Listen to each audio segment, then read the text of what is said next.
Les chiffres floutaient légèrement sur mon écran tandis que la bannière de notification glissait en haut de mon téléphone. J'ai failli l'ignorer. Mon calendrier était bloqué pour le rapport trimestriel, et j'étais à mi-chemin de la réconciliation des revenus avec le nouveau modèle de projection. Mais quelque chose dans l'aperçu m'a fait marquer une pause. Mais enfin, je bloque ma sœur toxique. La famille est mieux sans son drame. Le nom d'utilisateur confirmait, Rena. J'ai tapé dessus. Son post était plus long que d'habitude. Il commençait par ce titre, puis s'étirait en une légende qui ressemblait à un manifeste thérapeutique. Certaines personnes ne grandissent jamais. Elles ne prennent jamais la responsabilité de leur énergie, de leurs choix ou des dégâts qu'elles causent. Couper les membres toxiques de la famille n'est pas cruel. C'est de l'auto-soin. 43 likes, 17 commentaires, pour la plupart bienveillants. Quelques-uns de nos cousins communs, tous avec des émojis de cœur et des louanges. Tellement fier de toi pour avoir choisi la paix. Les limites, c'est de l'amour. Tu mérites mieux. Je n'ai pas fait défiler plus loin. Je me suis appuyé dans mon fauteuil et j'ai regardé par la fenêtre. Du 28e étage au centre-ville, Seattle semblait douce, lointaine, comme un endroit où quelqu'un d'autre vivait. Je n'ai pas commenté. Je ne lui ai pas envoyé de message. Je n'étais même pas en colère. J'ai juste attrapé le téléphone fixe sur mon bureau. Bonjour Jennifer, c'est Céleste. J'ai besoin que tu retires l'offre qu'on a faite à Rena Marin hier. Un silence, puis de la confusion. Mais elle a déjà accepté le poste. Nous préparons le dossier d'intégration maintenant. Je comprends. Dis-lui que le poste a été supprimé à cause de la restructuration budgétaire. Un autre silence. Céleste, y a-t-il quelque chose que je devrais savoir? Il y a un conflit d'intérêts dont je n'avais pas connaissance avant ce matin. Compris. J'ai raccroché, pris une gorgée de mon thé maintenant froid. Il y a 3 ans, j'avais lancé Meridian Tech dans un appartement d'une chambre avec 47 000 $ rassemblés grâce à des missions en freelance et une obstination à ne pas abandonner.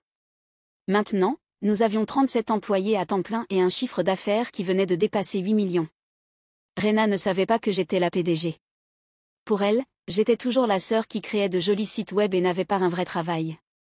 On lui avait proposé un poste ici juste hier, directrice marketing, salaire de 95 000 $, avantage complet, part dans la société après 1 an.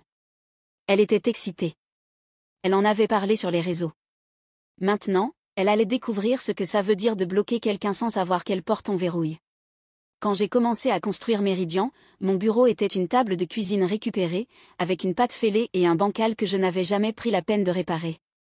Je prenais les appels clients depuis le couloir, car les murs de mon appartement étaient trop fins. L'idée était simple, développement web, UX, SEO, rien de sophistiqué, mais je traitais chaque client comme s'il était Google.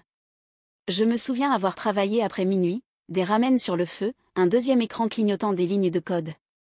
Je m'étais auto-formé à la paix, à l'intégration, au contrat. Pas d'investisseurs, juste de la détermination, des échéances, et une cafetière jamais éteinte. J'utilisais le nom de jeune fille de ma mère, Marin, pour me distinguer professionnellement. Au début, c'était une décision technique. Puis c'est devenu autre chose.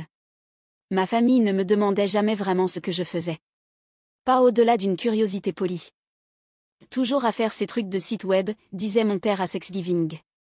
Je hochais la tête, avalant la purée au lieu de la vérité. Il ne demandait jamais combien je gagnais. Jamais rien sur les clients, le personnel, le bail du nouveau bureau. Je ne pense pas que ce soit de la malveillance, juste une hypothèse. Pour eux, j'étais la discrète qui avait abandonné la fac sans jamais vraiment réussir. Rena, c'était celle dont ils se vantaient. Elle travaillait dans une boîte de taille moyenne, gagnait 65 000 $ par an, avec assurance santé et plan retraite. Elle portait des talons et postait des graphiques sur LinkedIn. Elle m'a un jour dit, à un moment donné, tu dois penser à ton avenir. Le freelance, c'est pas un plan à long terme. J'ai souri, sans prendre la peine de la corriger. L'ironie? Elle était douée dans son boulot. Elle savait vendre, se positionner. Elle ne savait juste pas regarder sur le côté pour voir au-delà du CV devant elle. Il y a 6 mois, notre service RH a commencé à chercher un directeur marketing. J'ai envoyé son portfolio sous un autre nom. Laissé son travail parler. Elle a réussi le processus, battu 47 autres candidats. Je n'ai rien dit à personne, pas même à Jennifer. Elle l'a mérité. Mais elle n'a jamais demandé qui avait discrètement ouvert la première porte. Elle pensait toujours que j'étais dehors, en train de coller mon visage contre la vitre du succès. Elle ne savait pas que c'était moi qui avais construit l'immeuble. Hier, elle est passée par cette porte vitrée avec fierté, croyant qu'elle lui appartenait. Aujourd'hui, elle va découvrir qu'elle ne s'est même jamais ouverte. À midi le lendemain, la story Instagram de Rena était passée en niveau de gris. Une citation sur un fond nuageux, parfois, juste quand tu penses que tout s'arrange, tout s'écroule. Puis une autre, l'univers me teste. Aucune mention de l'entreprise, aucune accusation directe, juste une succession de tristesses soigneusement sélectionnées pour susciter un maximum de sympathie et permettre une dénégation plausible. Les mêmes personnes qui l'avaient applaudi pour avoir coupé les liens avec sa famille toxique répondaient maintenant avec des émojis en pleurs et des câlins virtuels. Une tante commenta, « Tout arrive pour une raison, ma chérie. » Ma cousine Leia écrivit, « Peut-être que c'est enfin cette énergie négative qui s'éloigne de ton chemin. » Je n'ai pas répondu. Je n'ai pas actualisé. À 15 heures, mon téléphone vibra. C'était maman. Céleste. Je viens de voir les posts de Rena. Elle est vraiment bouleversée. Je les ai vus aussi. Elle a dit que son offre d'emploi avait été retirée. Tu sais quelque chose? Je laissai la question en suspens, non pas parce que je n'avais pas de réponse, mais parce que je savais déjà que cette conversation ne portait pas sur l'information. Il s'agissait de prise de position, de savoir de quel côté on attendait que je sois. Elle pense peut-être, je sais pas, peut-être que ton énergie a d'une façon ou d'une autre interféré. Mon énergie. Elle est juste blessée. Tu sais comment elle devient quand les choses ne vont pas dans son sens. Elle m'a traité de toxique devant toute la famille élargie. Elle a dit au monde qu'on était mieux séparés. Et maintenant que quelque chose s'effondre pour elle, c'est moi le fantôme dans la machine. Céleste. Tu sais, elle ne pense pas la moitié de ce qu'elle dit en ligne. Mais elle l'a assez pensé pour le poster, pour le laisser là. Un silence. Peut-être que tu pourrais tendre la main. Être plus grande. J'ai été la plus grande. Je me suis tue. Je ne l'ai pas humiliée en retour. Mais je ne vais pas nettoyer un bazar que je n'ai pas créé. Les familles se disputent. Ça ne veut pas dire qu'elle cesse d'être une famille. Alors peut-être qu'elle aurait dû s'en souvenir avant de décider que je ne faisais pas partie de la sienne. Maman soupira. Elle traverse juste une période difficile. Je raccrochai avant de dire quelque chose que je regretterais. Mais au fond, je me demandais pourquoi le chagrin poussait toujours les gens à réécrire le passé, et pourquoi mon silence était si facile à diaboliser alors que le sien était noyé d'applaudissements. À 17h17, son nom s'alluma sur mon téléphone comme si elle ne m'avait pas insulté ce même matin. Yay, je sais qu'on ne se parle pas vraiment, mais j'ai vraiment besoin de parler à quelqu'un. Le boulot que je devais commencer lundi a été annulé. Tu peux m'appeler? Pendant 10 secondes, je fixai l'écran, me demandant quel genre de mémoire Rena avait. Sélective, clairement. Assez sélective pour oublier qu'il y a seulement quelques heures, j'étais la sœur qu'elle avait déclarée jetable devant toutes les personnes avec qui on partageait de l'ADN. Je n'appelais pas. J'envoyais une capture d'écran de son post, ses mots, sa mise en scène. Tu as dit que la famille est mieux sans moi. Elle répondit plus vite que je ne l'attendais. C'était juste un drame Instagram. Je ne le pensais pas personnellement. Une autre capture d'écran, cette fois de sa légende, enfin, je bloque ma sœur toxique. Tu m'as nommé, Rena. 3 petits points apparurent, puis disparurent. Puis, je me défoulais. Je ne pensais pas que tu le verrais. Mais tout le monde l'a vu, et ils t'ont applaudi pour ça. Elle hésita encore. J'étais bouleversée. Je ne voulais pas te faire de mal. Alors que voulais-tu faire? Me donner une leçon? Gagner de la sympathie?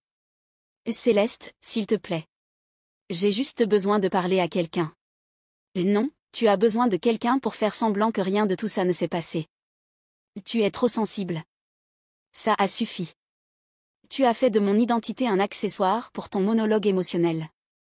Maintenant, tu veux du réconfort parce que quelque chose ne s'est pas passé comme tu voulais. Tu veux mon soutien en privé après m'avoir condamné en public. Pas de réponse. Des minutes passèrent. Je traverse vraiment une période difficile. On peut arrêter, s'il te plaît? Je restai devant son message comme s'il s'agissait d'une énigme. Je le relus 3 fois. Tu as transformé mon existence en contenu. Tu en as fait une déclaration. Maintenant que tu souffres, tu attends de l'empathie. Tu crois que je te dois quoi, exactement? Toujours rien. C'était la première fois depuis longtemps que je sentais le silence jouer en ma faveur. Pas parce que ça voulait dire que j'avais gagné, mais parce que ça ne signifiait plus que je reculais. Elle avait cultivé l'image d'une femme défendant sa paix. Elle ne s'attendait pas aux conséquences quand la personne qu'elle avait coupée ne revenait pas en rampant.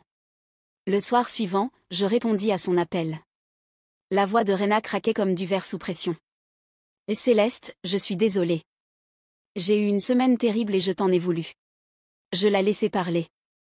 Elle emplit l'espace de douces aveux, du genre qui veulent sonner courageux mais semblent répéter. Je sais que j'ai eu tort de dire ces choses. Je ne réalisais pas à quel point ça te blesserait. Et tu ne pensais pas que ça aurait de l'importance, dis-je doucement. Parce que tu pensais que je n'avais rien à perdre. Elle se tut. Qu'est-ce qui t'a autant bouleversé quand tu as posté ça, demandai-je. Elle soupira. Des trucs de boulot, surtout. Et juste le sentiment que maman et papa s'inquiètent plus pour toi qu'ils ne célèbrent ce que je fais. J'ai failli rire. Tu penses qu'ils s'inquiètent pour moi? Ils parlent de toi comme si tu étais fragile, dit-elle. Comme si un faux pas suffisait pour que tu t'écroules. Je pris une inspiration. Et ça te dérange parce que tu penses que je ne mérite pas leur inquiétude? Non, répondit-elle vite. Ça me dérange parce qu'ils ne remarquent pas quand je tiens tout silencieusement ensemble. Je laissai cette phrase en suspens. Ce n'était pas la pire chose qu'elle ait dite. Alors je demandai, le travail qui a été annulé, c'était pour quelle entreprise? Elle répondit sans hésiter. Meridian Tech Solutions. C'est censé être une boîte incroyable. Petite mais en pleine croissance. La PDG est apparemment une femme brillante qui a tout construit de zéro. Je hochai la tête même si elle ne pouvait pas me voir. Ça a l'air impressionnant. Ça l'était. Le salaire à lui seul aurait changé ma vie. Je pris un temps. Rena, cette entreprise, c'est la mienne. Silence. Et quoi? Je suis la PDG. J'ai fondé Meridian Tech il y a 3 ans. Elle ne répondit pas. La ligne resta muette près d'une demi-minute. Mais tu n'es qu'une web designer freelance. Je l'étais. Puis je suis devenue autre chose. Attends. Donc quand j'ai passé l'entretien, je postulais pour travailler pour la sœur que tu as publiquement traitée de toxique. Elle retint son souffle. Je ne le savais pas. C'est justement le problème. Je n'aurais pas, elle s'arrêta. Elle n'aurait pas quoi? Dis ça si tu l'avais su? Ou vraiment pensé? Je n'y avais pas pensé. Non, tu ne l'as pas fait. Tu pensais que j'étais en dessous de toi. Tu pensais que j'étais inoffensive. Elle éclata en sanglots. Je suis tellement désolée. Je jure que je ne pensais rien de tout ça. Est-ce que tu dirais encore ça, demandai-je, si j'étais juste une freelance en galère dans un petit appartement? Elle ne répondit pas. Et ça m'a tout dit. 2 semaines passèrent avant que j'aie de ses nouvelles à nouveau. Pendant ce temps, je n'ai pas cherché à la contacter. Je ne l'ai pas non plus bloquée. Je me suis juste tenue à distance, observant un changement en elle. Ça a commencé par un post que j'ai failli manquer. Pas de hashtag, pas de fond de citation esthétique, juste un texte simple sur fond blanc, j'ai dit des choses sous le coup du stress et de la fierté. J'ai blessé quelqu'un que j'aime et je veux en prendre la responsabilité. J'avais tort, profondément tort, et je suis désolée. Pas de nom, mais c'était suffisant. Plus tard cette semaine-là, j'ai appris qu'elle avait commencé à faire du bénévolat dans une association aidant les chercheurs d'emploi à se reconstruire après des licenciements, coaching de CV, simulation d'entretien, préparation au networking. J'en ai entendu parler grâce à une photo où elle était taguée Rena assise à côté d'un homme dans la cinquantaine, l'aidant à revoir une lettre de motivation. Sans filtre, juste un moment calme de bienveillance. Elle ne m'a pas envoyé de message tout de suite, mais elle a posté une autre mise à jour le week-end suivant. L'humilité n'est pas une faiblesse. C'est le début de l'empathie. J'apprends à écouter.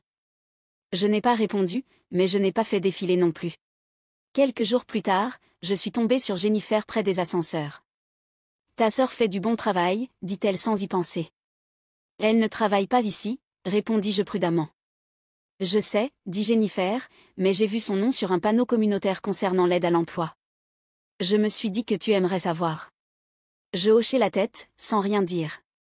Je n'étais pas encore prête à réécrire cette histoire. Les excuses n'effacent pas les actes, mais je ne pouvais pas non plus ignorer ce que je voyais.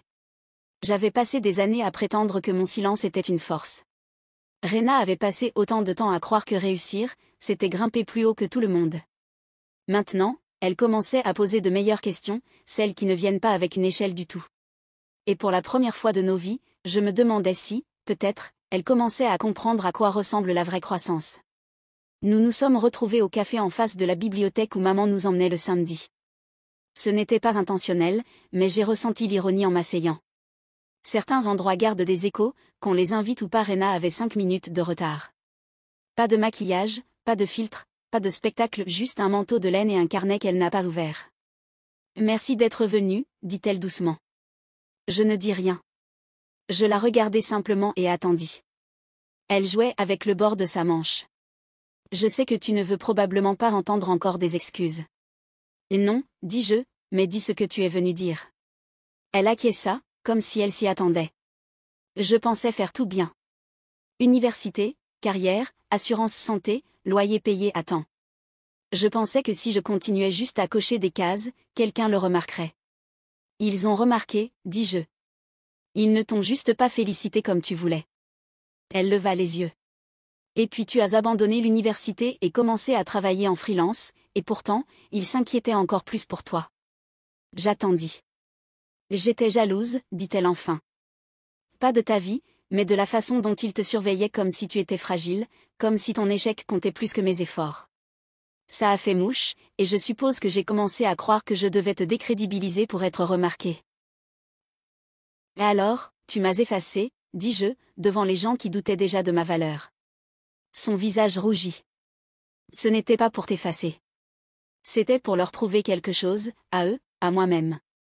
En me traitant publiquement de toxique. Je pensais que je posais une limite. Non, Rena, tu as braqué un projecteur et tu l'as pointé ailleurs que sur toi. Elle grimaça. Je n'ai pas réalisé à quel point ça sonnait cruel avant de voir tes captures d'écran. Et tu ne pensais pas que ça te coûterait quoi que ce soit. Je ne pensais pas que tu comptais assez pour que ça fasse mal.